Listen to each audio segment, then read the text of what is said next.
আল্লাহ তাআলা মালাকুল মউতকে ডাক দিয়ে বলবেন, হে মালাকুল মউত আজরাইল, এখন দুনিয়ার জমিনে যারা জীবিত আছে, মানব জাতি জিন জাতি যারা জীবিত আছে, তুমি তাদের সকলের জানটাকে বের করে নাও। আল্লাহ তাআলার হুকুমে জিন জাতি মানব জাতিদের জানটাকে বের করে নেওয়া হবে। আল্লাহ তাআলা বলবেন, আখবিরনি আবকা, হে মালাকুল মউত আজরাইল, তুমি আমাকে বলো এখনো পর্যন্ত দুনিয়াতে আর কে জীবিত আছে? মালাকুল মউত আজরাইল বলবে, ও মাওলায়ে কারীম, ও আল্লাহ, দুনিয়ার জমিনে মানব জাতি নাই, জিন জাতিরাও নাই, আপনার ফেরেশতারা আছে। আল্লাহ তাআলা বলবেন, হে মালাকুল মউত, জিন জাতি শেষ করে দিয়েছো, মানব জাতি শেষ করে দিয়েছো, এখন তোমরা ফেরেশতারা যারা আছে এদের জানটাকে কবজ করে নাও। আল্লাহ তাআলার হুকুমে ফেরেশতাদের জানটাকে বের করে নেওয়া হবে। আবার আল্লাহ তাআলা বলবেন, হে মালাকুল মউত আখবিরনি আবকা, আর কে দুনিয়াতে জীবিত আছে? আল্লাহ তাআলার ফেরেশতা বলবে, ও মাওলায়ে কারীম, দুনিয়ার জমিনে আপনার বড় বড় চারজন ফেরেশতা আছে, আর কেউ নাই। আল্লাহ তাআলা বলবেন, হে মালাকুল মউত, তুমি ওই সমস্ত ফেরেশতাদের বাকি তিনজনের জানটাকে বের করে নাও। আল্লাহ তাআলার হুকুমে বাকি তিনজনের জানটাকে বের করে নেওয়া হবে। মালাকুল মউত কে আল্লাহ তাআলা ডেকে ডেকে বলবেন, ও মালাকুল মউত আখবিরনি আবকা, আর কে জীবিত আছে? মালাকুল মউত আজরাইল বলবে, ও মাওলায়ে কারীম, আল্লাহ, দুনিয়ার জমিনে আর কেউ নাই, আর কেউ নাই, একমাত্র আমি মালাকুল মউত ছাড়া আর কেউ নাই, আর আপনি আছেন, আর কেউ নাই। আল্লাহ তাআলা বলবেন, হে মালাকুল মউত, হে মালাকুল মউত আজরাইল, এখন তুমি তোমার জানটাকে নিজ হাতে কবজ করে নাও, নিজ হাতে বের করে নাও। আল্লাহু আকবার, আর জোরে বলি আল্লাহু আকবার। মালাকুল মউত যখন এই আওয়াজ শুনবে, আল্লাহ তাআলার হুকুম শুনবে, এই আওয়াজটা যখন শুনবে, মালাকুল মউতকে নিজের জানটাকে বের করে নেওয়ার জন্য হুকুম দেওয়া হবে। সেই দিন মালাকুল মউত বলবে, ও মাওলায়ে কারীম, আমাকে একটু রুখসত দেওয়া যায় কিনা? আল্লাহ তাআলা বলবেন, না না না, তোমাকে রুখসত দেওয়া হবে না। কারণ কি আল্লাহ তাআলা বলেন, কুল্লু নাফসিন যায়িকাতুল মাউত। আমার ভাইরা, আমরা প্রতিনিয়তই কোনো না কোনো জানাজার নামে যে এই আয়াতটা বেশি বেশি শুনি, আমরা অর্থটাও মুখস্থ হয়ে গেছে আমাদের। আল্লাহ তাআলা কি বলতে চেয়েছেন এখানে? যে প্রত্যেকটা জানদার বস্তুকে মৃত্যুর স্বাদ গ্রহণ করতে হবে। মরবে না এমন কোনো মানুষ দুনিয়াতে আসে নাই, আর আসবেও না। কথা বলেন ঠিক কিনা? মালাকুল মউতকে আল্লাহ তাআলা বলবেন, তোমাকেও মরতে হবে, তোমাকে মরতে হবে। আর মালাকুল মউত বলতেছে, মাওলায়ে কারীম, আগে যদি জানতাম আমার জানটাকে আমাকে নিজেই বের করতে হবে, তাহলে এত বড় জিম্মাদারি আমি কখনোই নিতে রাজি হইতাম না। মালাকুল মউত তো জানতো না আগে যে তার জানটা নিজেই বের করতে হবে, জানতো নাকি বলেন? যদি জানতো সেই ব্যক্তি নিজে নিত না। কেমন জিম্মাদারি, নিজের জানটাকে। আমরা অনেক সময় দেখি নিজেদের জানটাকে বের করে নেয়, সুইসাইড করে, নারীর প্রেমে পড়ে, বিভিন্ন ভাবে নিজের জীবনটা বের করে নেয়। তাদের জানের মায়া নাই, তারা দুনিয়াও শেষ, আখিরাতও শেষ। কথা বলেন ঠিক কিনা? দুনিয়া এবং আখিরাত সব বরবাদ। আমার ভাইরা, আল্লাহ তাআলা বলেন, মালাকুল মউত, তুমি তোমার জানটাকে বের করে নাও। মালাকুল মউত তো সকলের জান বের করে নিয়েছে। মালাকুল মউত জানে কার মৃত্যুর যন্ত্রণা কেমন।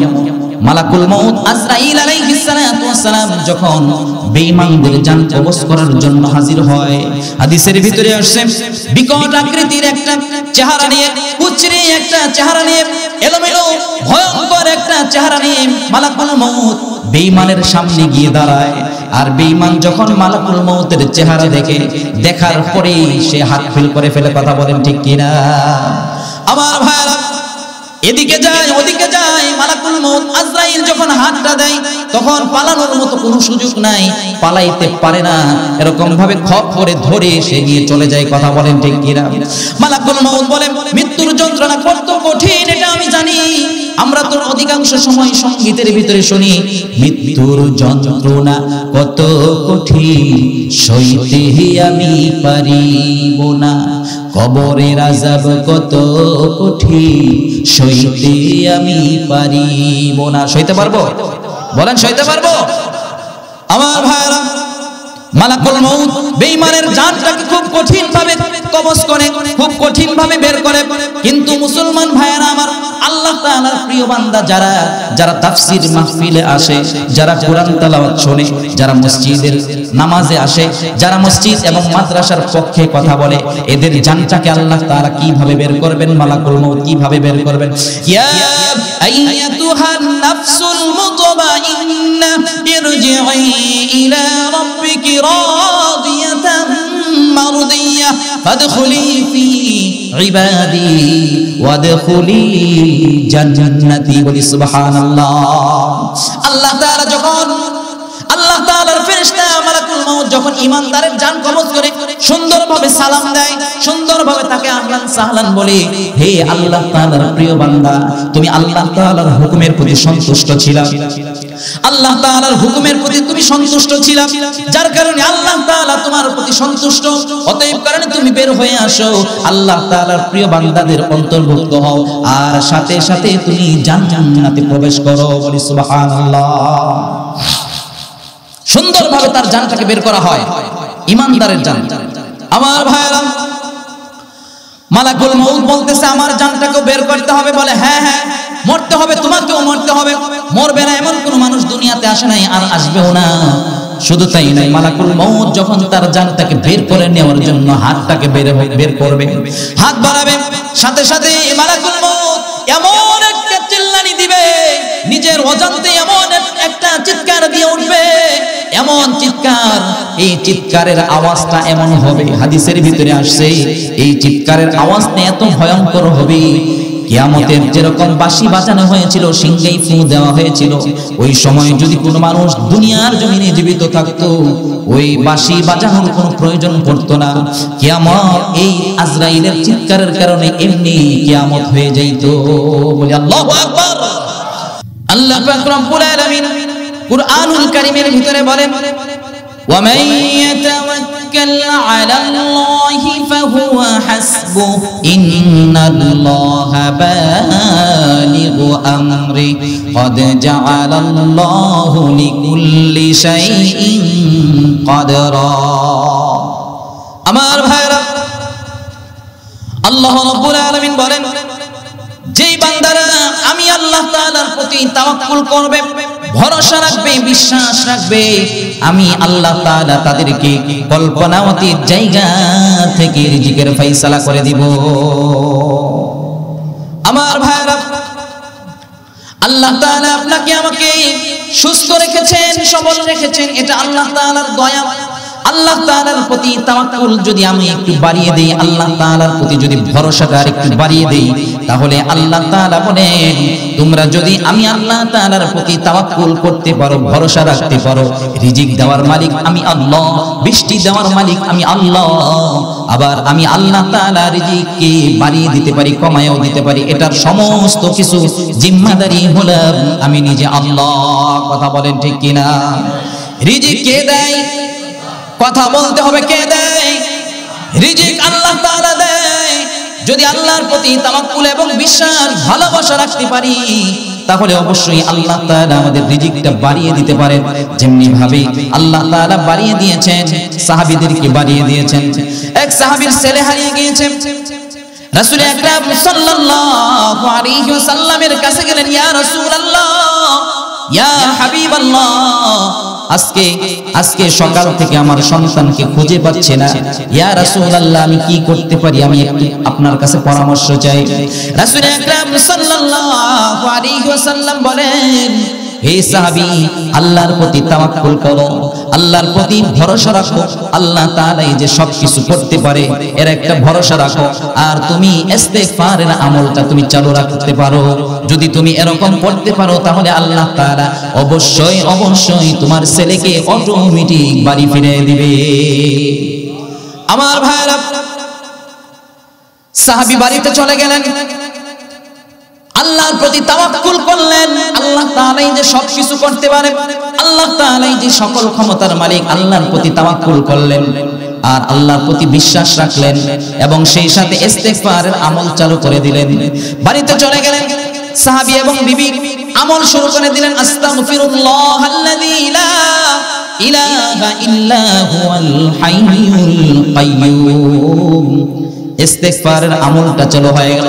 প্রথম দিন ইস্তিগফার করলেন, তাওয়াক্কুল করলেন, ভরসা রাখলেন, বিশ্বাস রাখলেন, কাজ হলো না। দ্বিতীয় দিন আবার এরকম ভাবে একদিন, 2 দিন, 3 দিন হয়ে গেল, কোনোভাবেই ছেলে বাড়িতে ফিরলো না। চতুর্থ দিনের মাথায় এমনি ভাবে ইস্তিগফার আমল করে যখন রাত্রিবেলা ঘুমিয়ে গিয়েছে, সাহাবীর ছেলে বাড়িতে এসে রাত্রিবেলা ডাকতেছে, বাবা বাড়িতে আছেন নাকি, আমার জন্য দরজাটা খুলে দেন। যখন এরকম আওয়াজ শুনেছে, সাহাবীর স্ত্রী এবং সাহাবী সহ লাফ দিয়ে উঠেছে। 4 দিন যাবত ছেলে খুঁজে পাচ্ছি না, আজকে তার কণ্ঠ শোনা যায়। আর সাথে সাথে দরজা খুলে দেখে তার কলিজার টুকরা ছেড়ে বাড়িতে হাজির হয়ে গেছে। সাহাবী আশ্চর্য হয়ে গেল, শুধু তো ছেলে এসেছে তা না, ছেলের সঙ্গে বাড়িতে দেখা যায় উট, গরু, মহিষ, ভেড়া, বকরি, দুম্বাগুলা, এইগুলা তার পিছনে এসে বাড়ি ভরে গেছে। সুবহানাল্লাহ।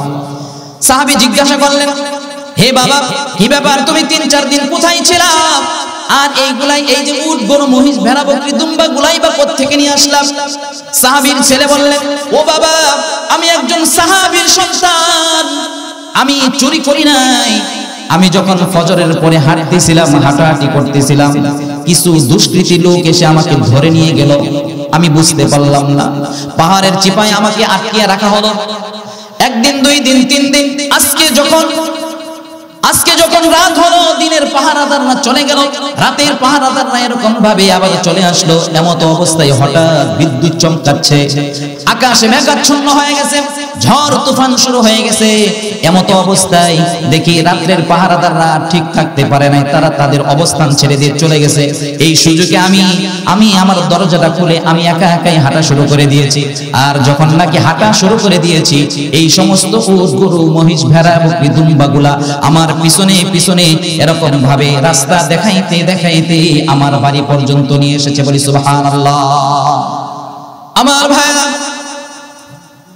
সাহাবী আশ্চর্য হয়ে গেলেন, রাসূলের কাছে গেলেন, ইয়া রাসূলুল্লাহ, ইয়া হাবিবাল্লাহ, আপনার কাছে আমি এসেছিলাম, কয়েকদিন আগে এসেছিলাম, 3 দিন আগে এসেছিলাম, আপনি আমাকে আমল শিক্ষা দিয়েছিলেন, তাওয়াক্কালতু আলাল্লাহ, আল্লাহর প্রতি তাওয়াক্কুল করতে হবে, বিশ্বাস রাখতে হবে, আল্লাহ তাআলাই যে সবকিছু করতে পারে, এবং ইস্তিগফারের আমলটা চালু রাখতে হবে।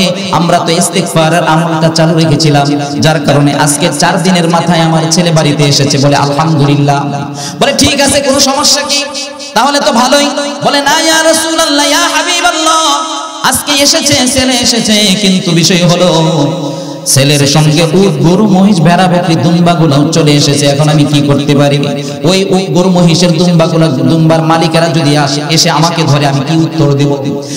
রাসূল আকরাম সাল্লাল্লাহু আলাইহি ওয়াসাল্লাম এরকম ভাবে পেরেশানিতে পড়ে গেলেন, আশ্চর্যান্বিত হয়ে গেলেন, চুপ হয়ে বসে রয়েছেন।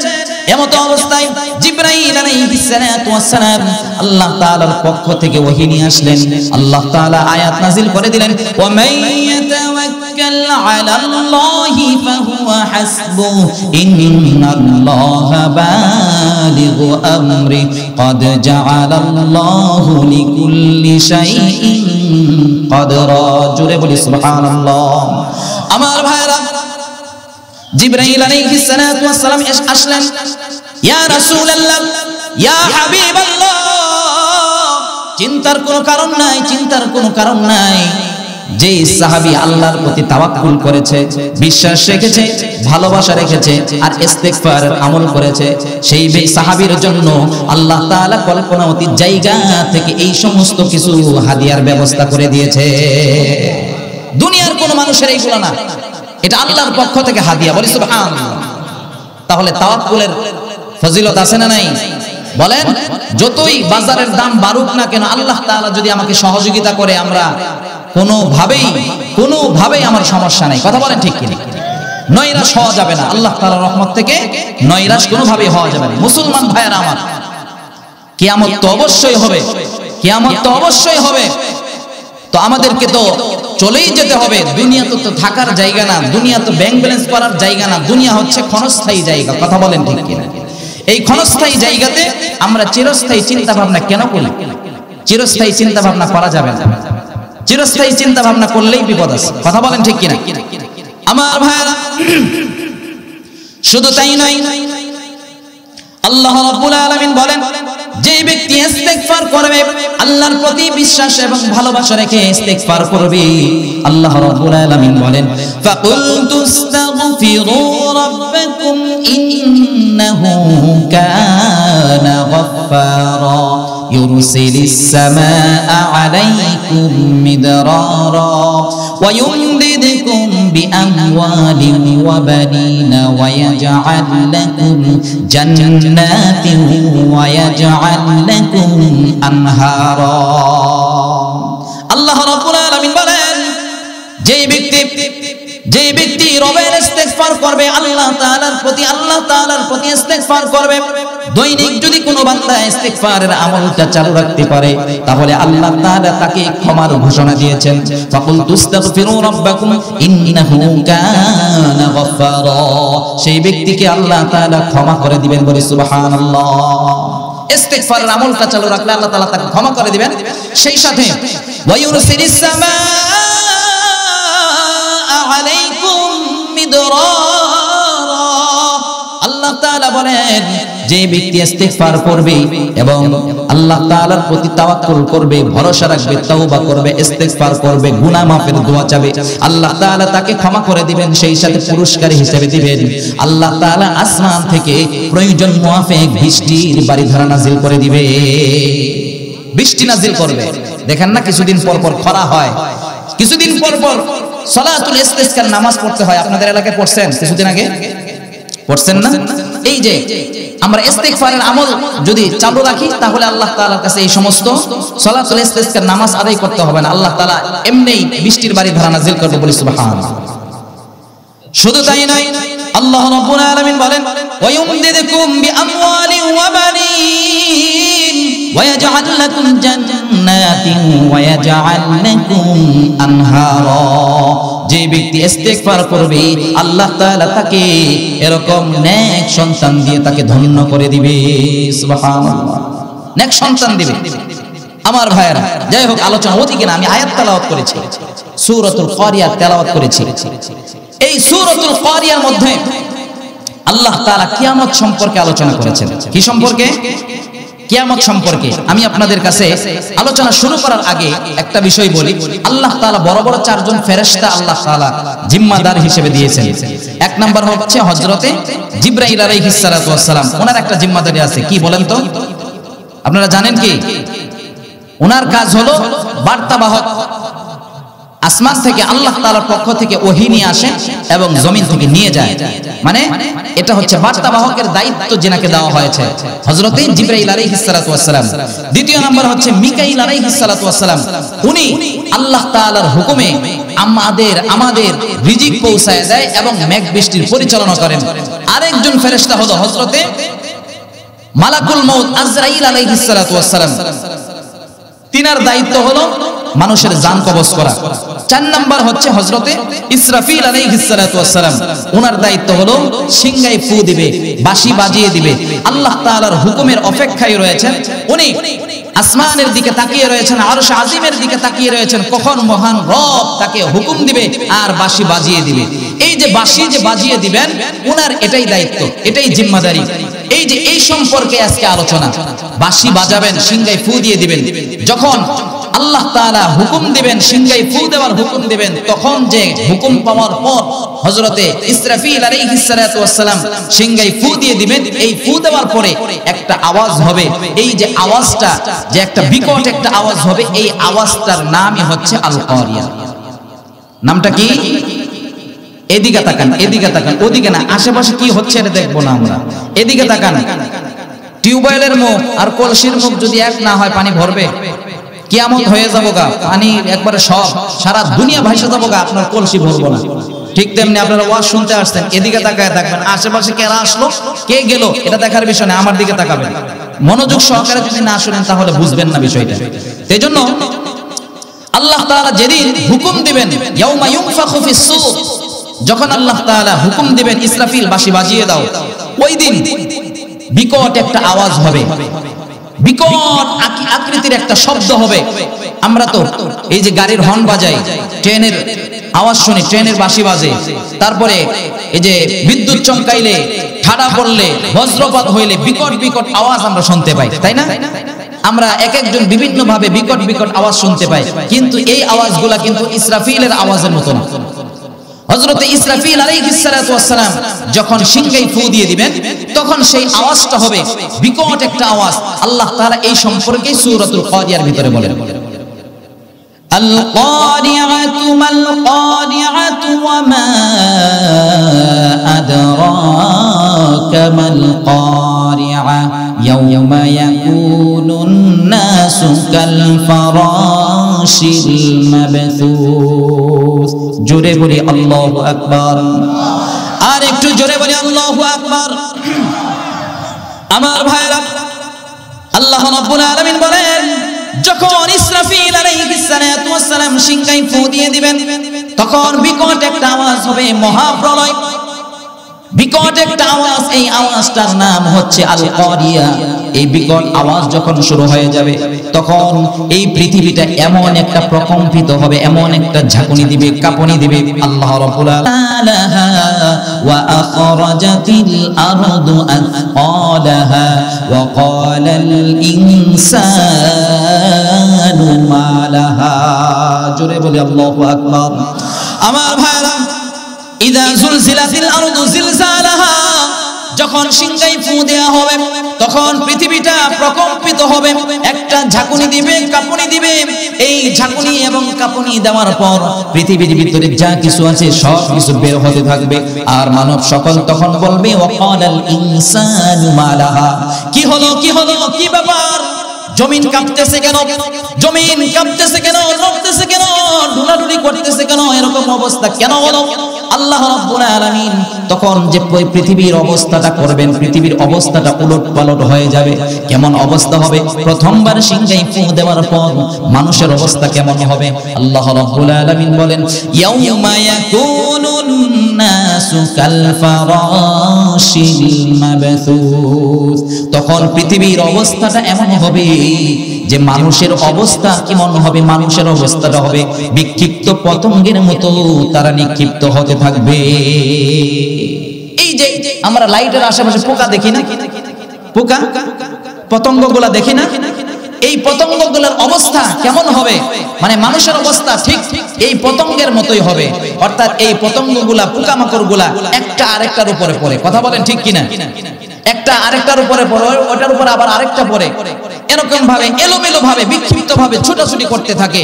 ঠিক তেমনি যখন কিয়ামতের বাঁশি বাজানো হবে, ট্রাম্পেট বাজানো হবে, হুইসেল বাজানো হবে, সেই দিন মানুষের অবস্থাটাও ঠিক এরকম হবে। বলি আল্লাহু আকবার।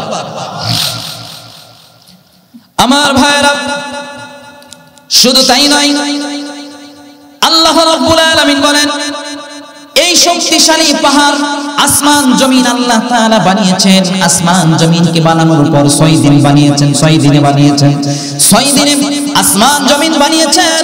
এই আসমান বানানোর পর, জমিন বানানোর পর, জমিন ঢুলাঢুলি করে, কাঁপাকাঁপি করে, নড়াচড়া করে। এই অবস্থায় আল্লাহ তাআলা পাহাড়গুলোকে, শক্তিশালী পাহাড়গুলোকে আল্লাহ তাআলা পেরেক স্বরূপ স্থাপন করে দিয়েছেন।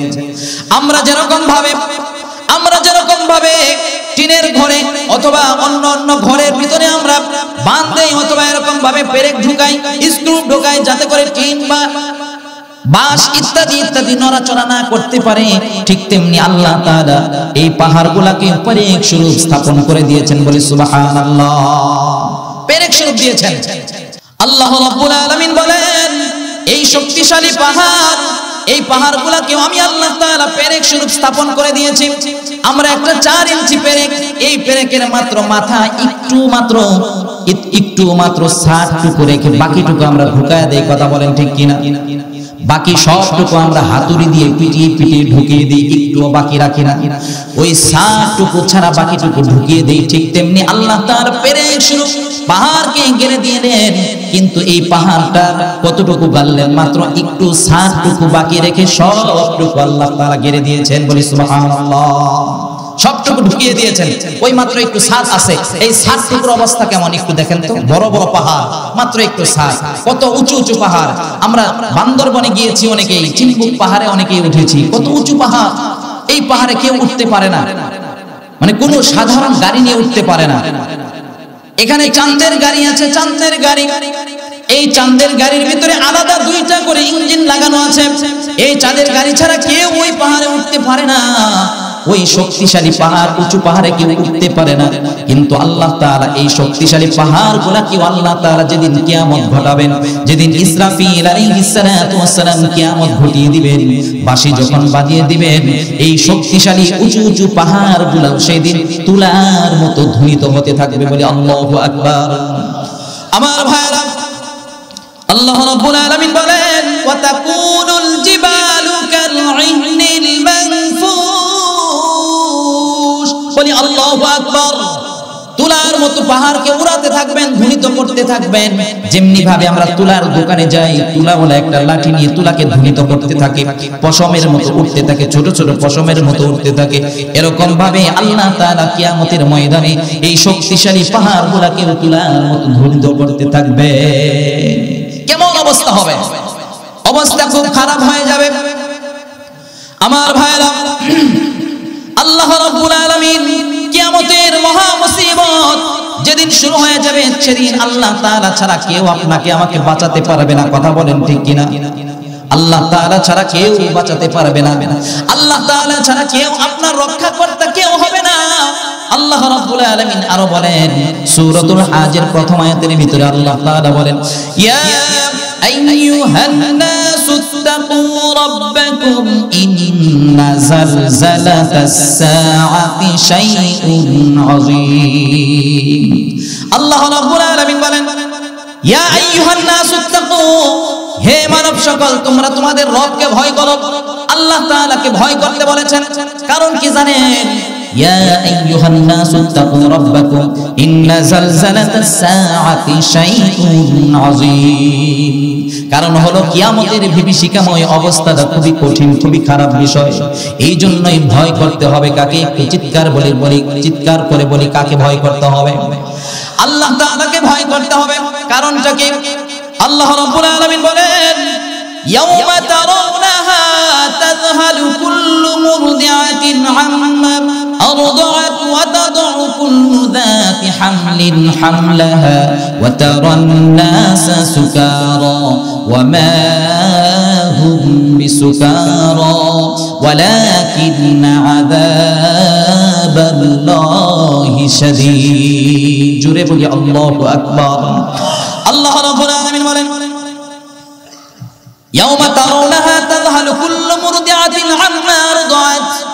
হে নবী, আপনি সেদিন দেখবেন যেদিন কিয়ামত কায়েম হয়ে যাবে, প্রথমবার সিংহায় ফু দিয়ে দেওয়া হবে।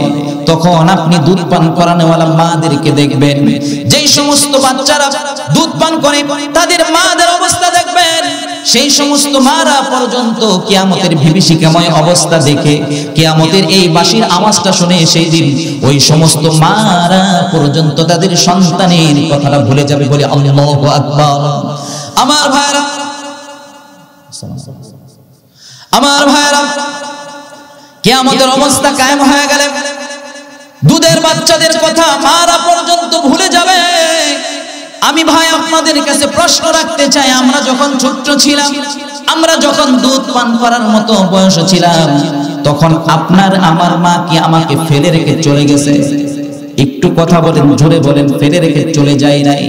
যদি চলে যাই তো আমরা এই পর্যন্ত বড় হতে পারতাম না। কথা বলেন ঠিক কিনা? ও ভাইরা আমার, কি জন্য? কারণ কি জানেন? আল্লাহ তাআলা মহব্বত দিয়েছেন। সন্তানের প্রতি মার মহব্বত রয়েছে, মার প্রতি সন্তানের মহব্বত দিয়েছে। এই জন্য ভাইরা আমার, আল্লাহ তাআলা মহব্বত নামক একটা জিনিস, এই মহব্বতটা কি আল্লাহ তাআলা 100 ভাগ করেছেন। 100 ভাগ করে মাত্র 1 ভাগ মহব্বত সারা মাখলুকাতের ভিতরে বন্টন করে দিয়েছেন। আর 99 ভাগ মহব্বত আল্লাহ তাআলার নিজের কুদরতি হাতে রেখে দিয়েছেন। এই 1 ভাগ মহব্বত যদি আমরা একটু বন্টন করে দেখি, কত মাখলুকাত আল্লাহ তাআলা সৃষ্টি করেছেন, এই মাখলুকাতের ভিতরে বন্টন করে দেওয়ার পর আমরা 1 সিটে ফোঁটা মাত্র মহব্বত পেয়েছি। কথা বলেন ঠিক কিনা? এই 1 সিটে ফোঁটা মহব্বতের কারণে আপনারা আমার মা আমাদেরকে মহব্বত করেছেন, আমরাও আমাদের সন্তানদেরকে মহব্বত করি, আমাদের সন্তানরা আমাদেরকে মহব্বত করে, ভাই ভাইকে মহব্বত করে, বোন বোনকে মহব্বত করে, মা ছেলেকে মহব্বত করে, ছেলে মাকে মহব্বত করে। এই যে এক সিরে ফোটা মহব্বতের কারণে আমরা আমাদের মা আমাদের বাবারা আমাদেরকে মহব্বত করে। কিন্তু এই আদরের টুকরা কলিজার টুকরা আদরের ধন ছোট ছোট ছোট বাচ্চাদেরকে সেই মহা মুসিবতের দিনে তাদের মারা পর্যন্ত তাদের সন্তানকে ভুলে যাবে। সন্তানের কথা মনে থাকবে না, সন্তানের কথা মনে থাকবে না। শুধু তাই নয়, আল্লাহ রাব্বুল আলামিন বলেন وَتَرَى النَّاسَ يَوْمَ تَرَوْنَهَا تَذْهَلُ كُلُّ مُرْضِعَةٍ عَمَّا أَرْضَعَتْ وَتَضَعُ كُلُّ ذَاتِ حَمْلٍ حَمْلَهَا। শুধু তাই নয়, আপনি সেদিন দেখবেন যে মানুষের অবস্থা তো এমন, মারা তার সন্তানের কথা ভুলে যাবে।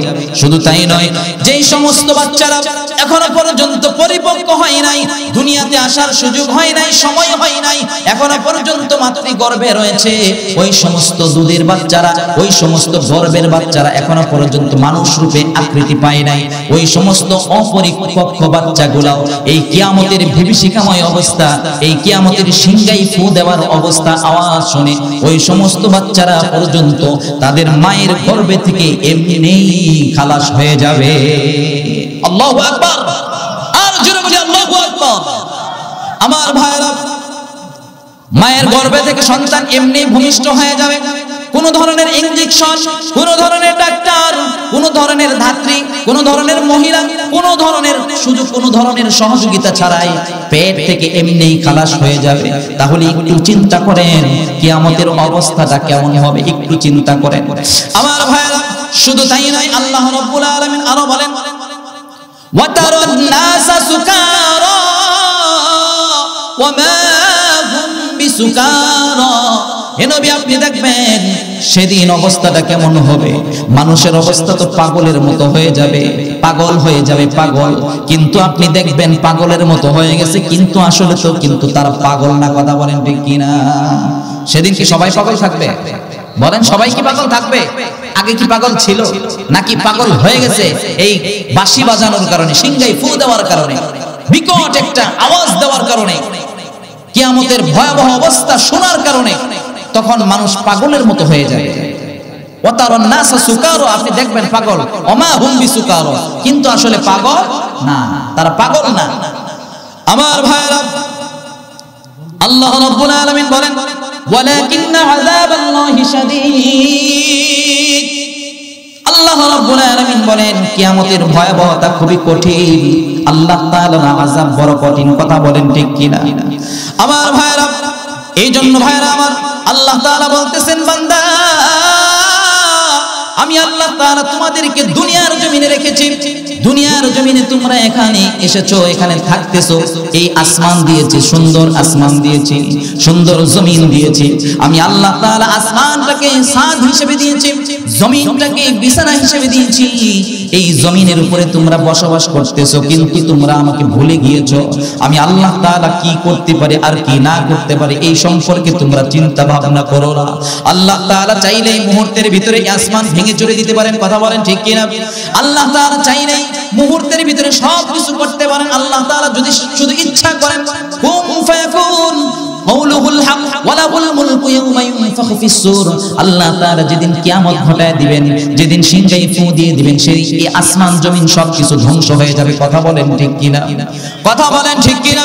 শুধু তাই নয়, আল্লাহ রাব্বুল আলামিন বলেন, হে বান্দা, আমি আল্লাহ তাআলা আসমান বানিয়েছি, জমিন বানিয়েছি, লৌহ কলম বানিয়েছি, সব কিছু বানিয়েছি। আমি আল্লাহ তাআলা এই আসমান জমিন বানানোর জন্য কারোর সহযোগিতা নেই। কথা বলেন ঠিক কিনা? আল্লাহ তাআলা আসমান বানাইতে কারোর সহযোগিতা নিয়েছেন? কথা বলেন, নিয়েছেন নাকি? বাংলাদেশ বানাতে কোন প্রধানমন্ত্রীর এরকম ভাবে সহযোগিতা নিয়েছেন? কথা বলতে হবে, বুঝতেছেন কিনা? কথা বলতে হবে। ইন্ডিয়া বানাতে নরেন্দ্র মোদীর সহযোগিতা নিয়েছেন? কোনোভাবে কোনো দেশ বানাতে আল্লাহ তাআলা কারোর সহযোগিতা নেন নাই। আল্লাহ রাব্বুল আলামিন বলেন, কুল হুয়াল্লাহু আহাদ আল্লাহুস সামাদ লাম ইয়ালিদ ওয়া লাম ইউলাদ ওয়া লাম ইয়াকুল লাহু কুফুয়ান আহাদ। আল্লাহ রাব্বুল আলামিন বলেন, হে নবী আপনি জানিয়ে দেন, আপনি দুনিয়ার মানুষদেরকে বলে দেন আমি আল্লাহ তাআলা এক অদ্বিতীয়, আমি আল্লাহ তাআলা কারোর মুখাপেক্ষী নয়। এই আসমান আমি বানিয়েছি, জমিন আমি বানিয়েছি, আসমান জমিনের ভিতরে যা কিছু আছে সব কিছু আমি আল্লাহ তাআলার দেওয়া। আবার যখন আমি আল্লাহ তাআলা ইচ্ছা করব এই পৃথিবীটাকে আবার কাগজের পৃষ্ঠার নেই হাতের মুঠোয় নিয়ে আসব। আল্লাহ রাব্বুল আলামিন বলেন, ইয়াউমা নাতুমিস সামাআ কাতুইস সিজিল্লিল কুতুব কামা বাদানা আউওয়ালা খালকিন নুঈদু ওয়া'দান আলাইনা ইন্না কুন্না ফাঈলিন। আমি আল্লাহ তাআলা আসমান বানিয়েছি, জমিন বানিয়েছি, এই আসমান জমিনটাকে আমি আল্লাহ তাআলা কাগজের পৃষ্ঠার নেই ভাঁজ করে আবার হাতের মুঠোয় নিয়ে আসব। কথা বলেন ঠিক কিনা? আল্লাহ তাআলা হাতের মুঠোয় নিতে পারেন কিনা? কথা বলেন নিতে পারেন কিনা? আমরা কাগজের একটা পৃষ্ঠা হাতের মুঠোয় যেরকম ভাবে ভাঁজ করে রাখতে পারি, ঠিক তেমনি এই সাত তবক আসমান জমিনটাও আল্লাহ তাআলা ভাঁজ করে আবার হাতের মুঠোয় নিয়ে আসবেন। কথা বলেন ঠিক কিনা? আমার ভাইরা, তাহলে আল্লাহ তাআলা বলেন আমি আল্লাহ তাআলা আসমান গুটিয়ে নিব, জমিন গুটিয়ে নিব, সব কিছু শেষ করে দিব। কিন্তু মুসলমান ভাইরা আমার, এই কথার বিশ্বাস এবং ইয়াকিন আমাদের দিলের ভিতরে ঢুকাইতে হবে। আমার ভাইরা, আল্লাহ রাব্বুল আলামিন যখন বলবেন কোন সাথে সাথে ফায়াকুন হয়ে যাবে, আসমান জমিন সব কিছু ধ্বংস হয়ে যাবে, আল্লাহ তাআলা কোনো কিছুই রাখবেন না। আসমানের ভিতরে কোনো কিছু থাকবে না, জমিনের ভিতরেও কোনো কিছু থাকবে না। আসমান জমিনের ভিতরে যা কিছু আছে সব কিছু আল্লাহ তাআলা একবারে ধূলিসাৎ করে দিবে, সব একবারে শেষ করে দিবে। আমার ভাইরা, এই জন্য ভাইরা আমার, আল্লাহ তাআলার কাছে অবশ্যই ধরা পড়তে হবে। আল্লাহ তাআলা বলেন মিনহা খলাকনাকুম ওয়া ফিহা নুঈদুকুম ওয়া মিনহা নুখরিজুকুম তারাতান উখরা। আমার ভাইরা, আল্লাহ তাআলা বলেন এই যে দেখেন মালাকুল মউত শেষ হয়ে গেছে, তার জানটাকে বের করে নেওয়া হয়েছে। আল্লাহ তাআলা আবার সূরাতুর রহমানের ভিতরে বলেন ওয়া ইয়াবকা ওয়াজহু রাব্বিকা যুল জালালি ওয়াল ইকরাম। সব শেষ। কুল্লু মান আলাইহা ফান, কুল্লু মান আলাইহা ফান, সব কিছু শেষ। মানুষ শেষ, জিন জাতি শেষ, মালাকুল মউত শেষ, ফেরেশতারা শেষ, সব কিছুই শেষ হয়ে গেছে। কিন্তু সব কিছু শেষ হয়ে যাওয়ার পর একমাত্র জীবিত আছে একজন, তিনার নাম কি? কথা বলেন তিনি কে? আল্লাহ। আল্লাহ জীবিত আছে, আর কেউ নাই, আর কেউ নাই। আমার মা বোনেরা, আমার ভাইয়েরা, এই জন্য আল্লাহ তাআলা জীবিত আছেন, আল্লাহ তাআলা জীবিত থাকবেন, আর কেউ জীবিত থাকবে না। সবাইকে মৃত্যুর স্বাদ গ্রহণ করতে হবে। মরবে না এমন কোন মানুষ আর দুনিয়াতে আসে নাই, আর আসবেও না। যে মালাকুল মউত কেউ মরতে হবে, মরবে না এমন কোন মানুষ দুনিয়াতে আসে নাই, আর আসবেও না। যেহেতু তাহলে অবশ্যই আমাদের একটু চিন্তা ভাবনা করার দরকার আছে না নাই? তো অবশ্যই আমাদেরকে মরতে হবে। আজকে মারা গেলে কালকেই 2 দিন, এরপরে 1 দিন, 2 দিন, 3 দিন আমাদের এত সুন্দর দেহ সব কিছু আলাদা আলাদা হইতে থাকবে। কথা বলেন ঠিক কিনা? সব কিছু আলাদা আলাদা হবে, এদিক সেদিক হবে না। আমাদের সুন্দর দেহ, সুন্দর চেহারা সব কিছু আলাদা আলাদা হবে। হাড় হাড্ডি সব কিছু একাকার হয়ে যাবে, আলাদা আলাদা হয়ে যাবে। কবির ভাষায় বলতে হয় 6 দিন পরে নখ খসে যাবে, 9 দিন পরে চুল। কবর গাহের সামান নিতে কইলো না কেউ ভুল। কবর জায়গা ভালো নয়, কবর জায়গা ভালো নয়, কবর জায়গা ভালো নয়। আমল দিয়ে কবর গৃহ সাজিয়ে নিতে হয়। কবর জায়গা ভালো নয়, আমল দিয়ে কবর গৃহ সাজিয়ে নিতে হয়। 17 দিনে পেট ফেটে শেষ পোকার খাদ্য হবে। 60 দিন পর গোশ থাকবে না, কঙ্কাল পরে রবে। কথা বলেন ঠিক কিনা? 17 দিনে পেট ফেটে শেষ পোকার খাদ্য হবে। 60 দিন পর গোশ থাকবে না, কঙ্কাল পরে রবে। 90 দিনে হাড়গুলি সব, 90 দিনে হাড়গুলি সব আলাদা হয়ে রয়। কবর জায়গা ভালো নয়, কবর জায়গা ভালো নয়, কবর জায়গা ভালো নয়। আমল দিয়ে কবর গৃহ সাজিয়ে নিতে হয়। কবর জায়গা ভালো নয়, আমল দিয়ে কবর গৃহ সাজিয়ে নিতে হয়। কথা বলেন ঠিক কিনা? কি দিয়ে সাজাতে হবে কবর? কবরটাকে কি দিয়ে সাজাতে হবে? ঈমান আর আমল। এছাড়া কোনো উপায় আছে বলেন? এছাড়া কোনো উপায় নেই। এজন্য মুহতারাম হাজিরিন, আমি সকলের কাছে মেসেজ দিতে চাই, একদিন আমাদেরকে চলে যেতেই যেহেতু হবে, তাহলে এই দুনিয়া থেকে কিছু নিয়ে যাওয়ার চেষ্টা করতে হবে। নামাজ কাজা করা যাবে না, রোজা ছাড়া যাবে না, এরকম ভাবে মাদ্রাসা মসজিদের বিরোধিতায় থাকা যাবে না, উলামায়ে কেরামের বিরোধিতায় থাকা যাবে না। সব সময় আলেম উলামাদের সাথে থাকতে হবে, মাদ্রাসা মসজিদের সাথে লেগে থাকতে হবে, ঈমান আর আমল নিয়ে কবরে যাইতে হবে। রাজি আছেন ইনশাআল্লাহ? মুহতারাম হাজিরিন, আমি আর দীর্ঘায়িত না করে এখানে শেষ করে দিচ্ছি। বাকি যদি অসমাপ্ত আলোচনা অন্য কোথাও সুযোগ হয় ইনশাআল্লাহ শোনাবো। হুজুর যেহেতু এসে পড়েছেন, আমি আর কথা বাড়াইলাম না। আমি ক্ষমা চেয়ে, আপনাদের কাছে দোয়া চেয়ে আমি আমার অসমাপ্ত আলোচনা এখানে শেষ করছি।